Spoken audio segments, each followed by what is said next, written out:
On today's episode of the Cryptoverse, Segwit is just 26 hours away from the end of its current lock-in period. Via BTC are allowing traders to trade Bitcoin Cash futures. And the SEC has decided that tokens issued during ICOs can be classed as securities and thus fall under the relevant laws.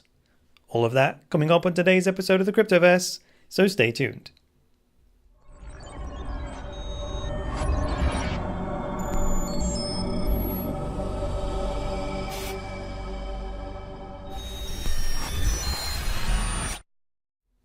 Hi there guys, welcome to the latest episode of the Cryptoverse, your regular dose of news and commentary on Bitcoin, cryptocurrencies and blockchains.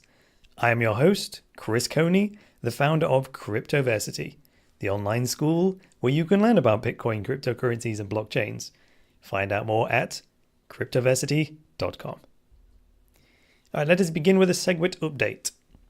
At the time of recording this, we are just 158 blocks away from reaching the end of the current Segwit lock-in period.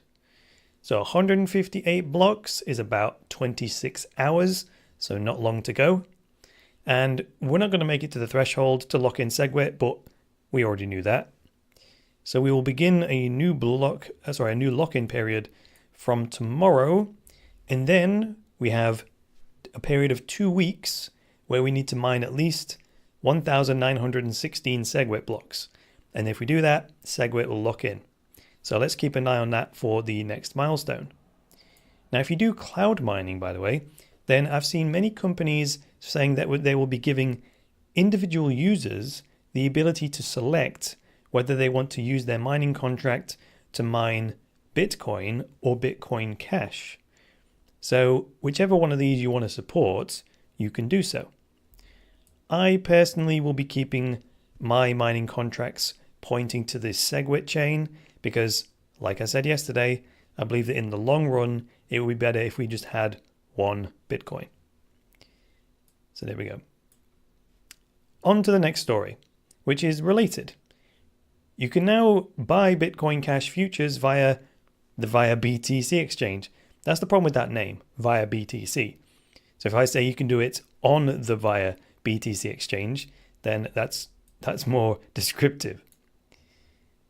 So you remember yesterday I said that via BTC, who operate a mining pool, they came out and said that they will be supporting the Segwit chain up until the 1st of August, and then they will be switching to the Bitcoin Cash chain. Well, if we take a look at their exchange, which I have up here, it's via btc.org, I believe. Via BTC. Here it is, real-time quote. Let me just switch over to it here.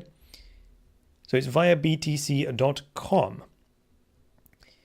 So when we look at this, we can see that they're already allowing people to trade Bitcoin Cash against the Chinese yuan. And right now it's trading at what? 2,620. But you don't have to work out the dollar value of that yourself because CoinMarketCap are now listing the Bitcoin Cash futures, which if we switch over to that, right this minute, they're trading at $392, give or take a few pence.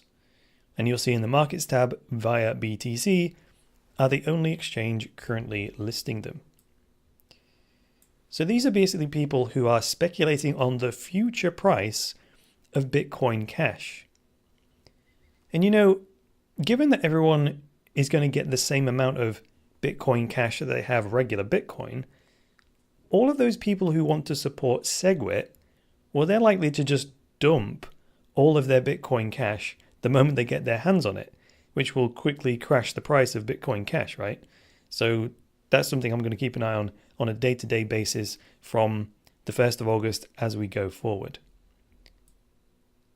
So that's all I want to say about Bitcoin Cash for today, but so the main story today is that the SEC has issued an investigative report concluding that the DAO tokens, remember the DAO, the original DAO, were a digital asset and were securities. So here on sec.gov itself, here it is. US securities laws may apply to offers, sales, and trading of interests in virtual organizations. Oh my goodness me. And this is dated the 25th of July, 2017, coming out of Washington, D.C. So basically, the SEC wants all ICOs to register with them. And they want them to do so before they go live, or the companies doing the ICOs may be in violation of the law. Now, they're also extending this to any exchanges that handle these so-called securities, which means that the exchanges will have to register with the SEC as well. What a pain. Now, the SEC in this article claims this whole thing is to protect investors and allow them to make informed decisions.